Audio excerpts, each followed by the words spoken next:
Question number 85 देखते हैं।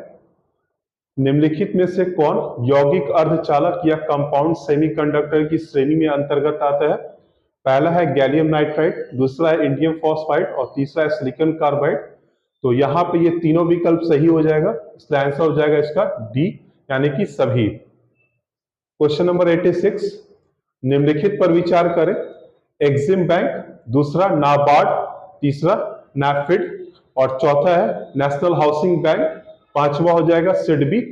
और क्वेश्चन ये पूछा गया है कि उपरोक्त वर्णित कौन से अखिल भारतीय वित्तीय संस्थाएं हैं जो कि आरबीआई के द्वारा वो चीज जारी होते हैं। तो यहाँ पे एपीए 2, 3, 4, 5, तो आंसर हो जाएगा इसका डी यानी कि सभी। क्वेश्चन नंबर 87, बहु सदस्य निर्वाचन क्षेत्र भारतीय निर्वाचन प्रणाली की विशेषता थे, यह निम्नलिखित में से कौन से लोकसभा चुनाव तक चला? तो इस क्वेश्चन में यह ध्यान में रखिएगा कि प्रथम और द्वितीय लोकसभा व्यवस्था ऐसी थी कि एक ही सीट से सामान्य उम्मीदवार और कैटेगरी वाले उम्मीदवार भी चुनकर आते थे, इसलिए इसको नाम दिया गया था बहुसदस्य निर्वाचन क्षेत्र व्यवस्था। तो ये जो व्यवस्था थी ये प्रथम लोकसभा और द्वितीय दोनों तक चली थी, इसलिए जो यहाँ पे आंसर हो जाएगा वो बी यानी कि 1 और 2।